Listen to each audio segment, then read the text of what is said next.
So, if you're thinking about making a campaign or you're formulating it, about ready to go, but you're just doing those finishing touches, final polishes, you may be wondering, when do I start? Right? When should I launch? This is something that takes a little bit of time, but if you do it, it can make a world of difference in terms of what kind of engagement you get, what kind of results. A good example, I can post at, this is kind of like a micro example, I guess. I can post at midnight, or I can post at 10 a.m. For a general post, that 10 a.m. one's going to do better. You can extrapolate that to the whole year, right? But that's what I'm going to be covering on today's episode of the BB&J podcast. I'm your host, as always, or almost always, John Lind. Let's get started, okay? So, what are we talking about? What do I mean when I say a campaign?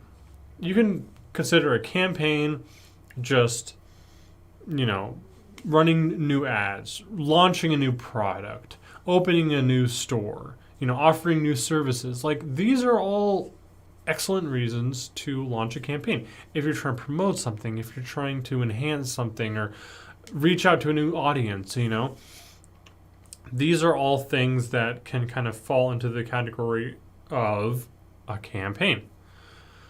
So, why does timing even matter?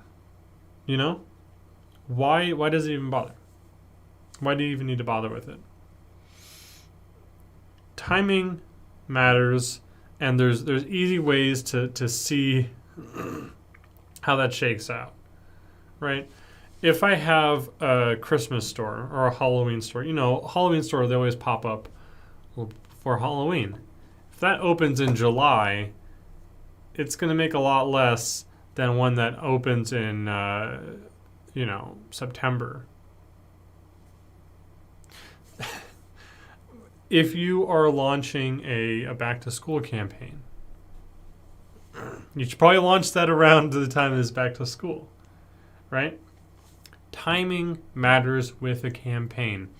If you time it properly, you're going to reliably and predictably see better results in terms of whatever you're trying to get out of it.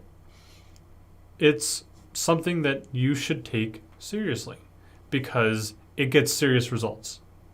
Okay? These campaigns people are launching them all the time, all over the place for all sorts of things. And they are doing these timing things. They are being considerate of what the timing is looking like and, is this the best time to start this campaign? Will this get us the best results if we do it right now? And you should be too.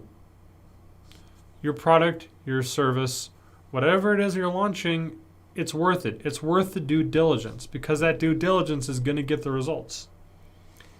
Not trying to say you have to pause your campaign until you figure out the exact right minute and second to figure it out.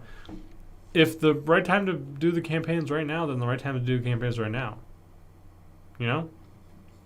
But don't rush into something because of ignorance.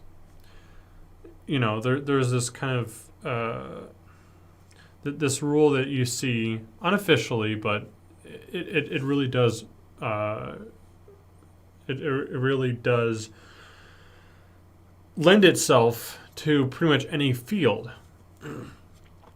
You learn the rules so that if you break them, you do it in a way that still makes sense.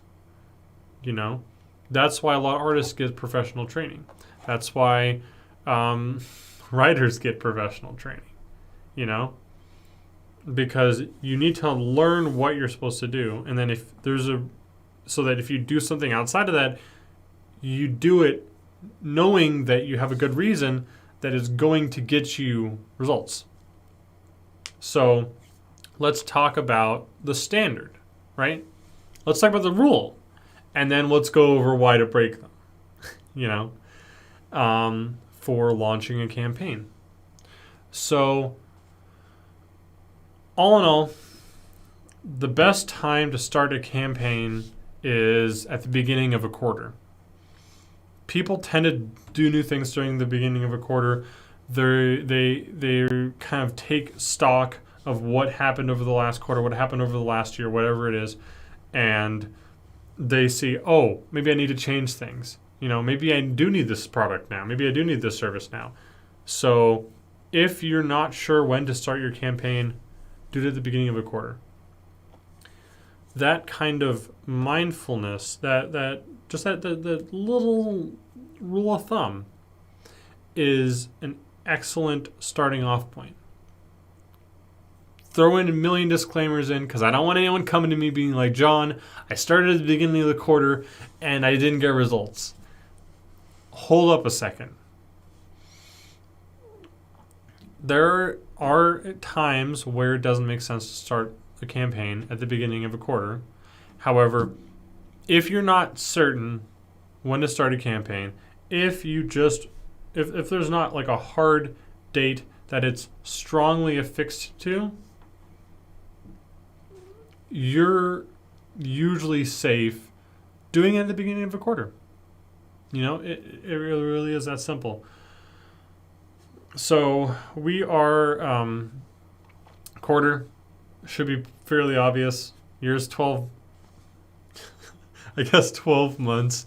For those of you listening, I just pieced together, I suppose, 12 on my fingers, my hands, or as the Babylonians would do it, 1, 2, 3, 4, 5, 6, 7, 8, 9, 10, 11, 12. You have, each quarter is 3 months, right? So 4 quarters in a year, everyone's 3 months apart.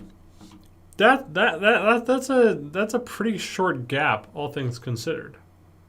You know, January, February, March, and then April, May, June. We're nearing the end of Q2. So if you want to do launch a new campaign soon, starting at Q3 ain't bad. To third quarter, for those of you unfamiliar. So if you want to start a campaign right now, I would say the general best bet in terms of launch date is at the start of Q3. So if you're holding off a little bit, guess what? You have 3 months. Q4 is right around the corner. And then if it's a 6-month thing, you wait for the next Q1, you know, and then Q2. It's 3-month increments. That's a pretty reasonable amount of time to space this stuff out. It's pretty much reasonable block to work with. So starting it at the beginning of the quarter is overall good, going back to the main point, because people usually start things at the beginning of a quarter. They look at their stuff, they look at where they're at. If they're unsatisfied, then they start looking out for stuff. I can promise you this. I cannot count the amount of times that someone who we had kind of been talking to in the past turn around and were like, oh, it's the start of the quarter, I'm not getting the results I'm wanting, let me actually reach out to them. You know, this is a thing. People do this. Little side note, you should probably be reviewing at the end of each quarter, seeing where I'm at. Have I met my quarterly goals? Setting quarterly goals for the next quarter. All that goodness, right? And I think I'm going to get into that a little bit more next week's podcast. So watch out, I suppose. Watch out for that. I love these like little number things. That's just always been a little, I guess you could say, heuristic enjoyment of mine. Taking all this stuff and then doing fun things with it. But kind of getting back into campaign launch dates, what did I say? What did I say that I would follow up with? If you know the rules, then you can break them mindfully for a good reason. So the general rule of thumb is start a campaign at the beginning of a quarter. Or end of the quarter, which is basically the same thing as the beginning of the next quarter, right? Why wouldn't you do that? Why wouldn't you start a campaign at the beginning of a quarter? Well, if it's a situation where there is a hard date associated with your campaign, so if it's related to a holiday, if it's related to a specific time of year, a specific event or series of events, then you want to base it around that, right? Then you want to have that time frame, especially if it's an annual event, it's going to have its own time frame. So if you're doing a campaign that is on its own time frame, that's on its own hard set time frame, that is a good time to adjust for those specific dates. If you're, like I said, if you're doing something for Halloween, if you're doing something for Christmas, you're not basing it off of the general quarters. You're basing it off of the holidays. And the holiday season functions a little differently, right?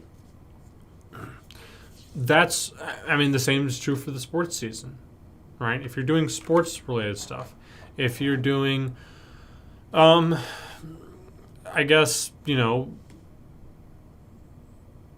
hair-related stuff. If you're doing stuff for short hair, well, people tend to get their hair cut shorter in the summer.